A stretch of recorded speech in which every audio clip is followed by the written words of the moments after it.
جب یہ خط کسرا کے سامنے پڑھا گیا تو اس نے خط کو پھاڑ ڈالا اور کہا میری رعایا میں سے ایک حقیر غلام اپنا نام مجھ سے پہلے لکھتا ہے۔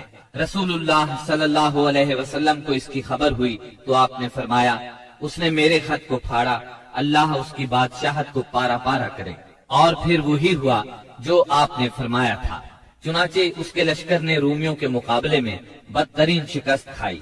پھر خسرو کے بیٹے شیرویہ نے اس کے خلاف بغاوت کی، اسے قتل کر دیا اور خود بادشاہ بن بیٹھا۔ اس کے بعد وہاں ٹوٹ پھوٹ کا ایک سلسلہ چل نکلا، یہاں تک کہ سیدنا عمر فاروق رضی اللہ عنہ کے دور میں اسلامی لشکر نے اس ملک کو فتح کیا اور یہ بادشاہت ہمیشہ کے لیے ختم ہو گئی۔ آپ نے ایک خط حارث بن ابی شمر غسانی کے نام لکھا، یہ قیصر کی طرف سے دمشق کا امیر تھا۔ اس کے نام آپ نے جو خط لکھا وہ یہ تھا، بسم اللہ الرحمن الرحیم، محمد رسول اللہ صلی اللہ علیہ وسلم کی طرف سے حارث بن ابی شمر کی طرف، اس پر سلام جو ہدایت کی پیروی کرے اور اللہ پر ایمان لائے اور تصدیق کرے۔ میں تجھے دعوت دیتا ہوں کہ اللہ وحدہ لا شریک پر ایمان لیا، تیرے لیے تیرا ملک باقی رہے گا۔ آپ نے یہ خط قبیلہ اسد بن خزیمہ سے تعلق رکھنے والے ایک صحابی شجاع بن وہب اسدی رضی اللہ عنہ کے ہاتھ بھیجا۔ حارث کو خط ملا، پڑھ کر بولا کون ہے جو مجھ سے میرا ملک چھینے گا؟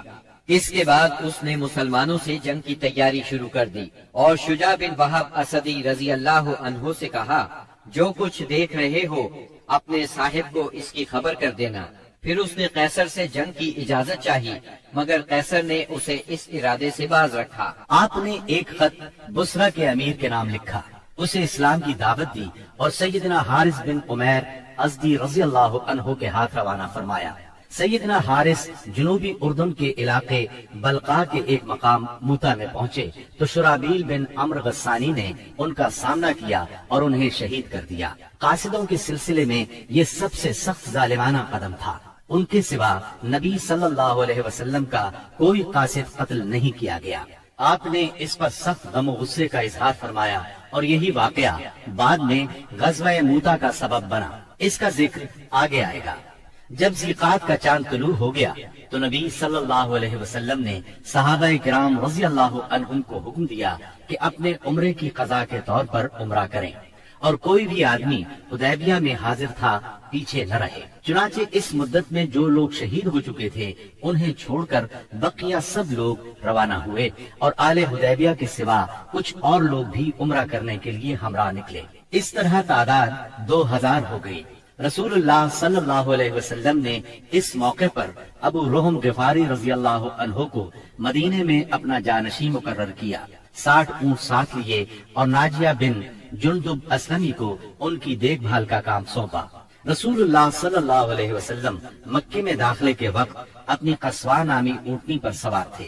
مسلمانوں نے تلواریں حمائل کر رکھی تھی اور رسول اللہ صلی اللہ علیہ وسلم کو گھیرے میں لیے ہوئے لبیک پکار رہے تھے۔ مشرکین جبکہ مسلمانوں کا تماشا دیکھنے کے لیے گھروں سے نکل کر کعبے کے شمال میں واقع قویقیان پہاڑ پر جا بیٹھے تھے، انہوں نے آپس میں باتیں کرتے ہوئے کہا تھا کہ تمہارے پاس ایک ایسی جماعت آ رہی ہے جسے یثرب کے بخار میں توڑ ڈالا ہے۔ اس لیے نبی صلی اللہ علیہ وسلم نے حکم دیا کہ وہ پہلے 3 پھیروں میں کندھوں کو ہلاتے ہوئے دوڑ کر چلیں تاکہ کفار کو معلوم ہو جائے مسلمان کمزور نہیں ہوئے۔ اس طرح چلنے کو رمل کہتے ہیں۔ یہ سنت آج تک قائم ہے اور قیامت تک قائم رہے گی۔ اہل مکہ نے اگرچہ معاہدے کی روح سے عمرے کی اجازت دے دی تھی لیکن تھے وہ بہت طیش میں۔ روسائے قریش نے تو شہر کو خالی ہی کر دیا تھا اور کعبے کے شمال میں واقع پہاڑ قویقیان پر چلے گئے تھے۔ رسول اللہ صلی اللہ علیہ وسلم کو دیکھنے کے لیے مشرکین نے لائن لگا رکھی تھی۔ آپ مسلسل لبیک پکار رہے تھے یہاں تک کہ آپ نے چھڑی سے حجر اسود کو چھوا، پھر آپ نے طواف کیا اور صحابہ کرام نے بھی طواف کیا۔ اس وقت سیدنا عبداللہ بن رواحہ رضی اللہ عنہ تلوار حمائل کیے رسول اللہ صلی اللہ علیہ وسلم کے آگے آگے چل رہے تھے اور رجز کے یہ اشعار پڑھ رہے تھے۔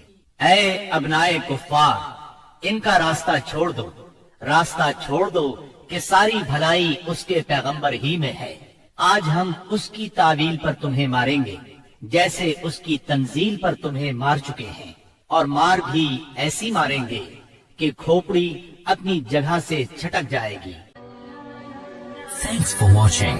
Don't forget to like, comment, share and subscribe to